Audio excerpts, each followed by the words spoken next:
usaidie maskini. Ndio. Asalamu alaykum bibi.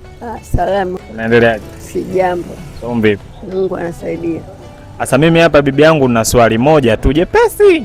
Ukipatia nakupa 2000 hapa. Ni hela ndogo tu ambayo inaweza kukusaidia kwenye mambo ya hapa na pale. Sawa? Sasa hivi Uislamu kwa Kiswahili maana yake nini? Uislamu kwa Kiswahili maana yake kuabudu Mungu. Kuabudu Mungu. Hivyo tu, haina maana nyingine? Haina maana nyingine. Kumwabudu Mungu, kuabudu ibada, utekeleze kama ilivyo, uswali swala 5. Ndio hivyo. Sio mbaya. Utoe zaka, usaidie maskini. Ndio Uislamu. Sawa, sio mbali sana, ila sasa mimi nataka nikupe tafsiri kamili ya neno Uislamu. Neno Uislamu kwa faida ya kwako, lakini pia kwa faida ya mtazamaji.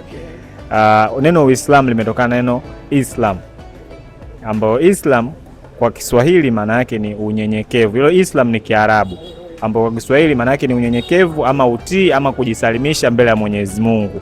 Umeelewa?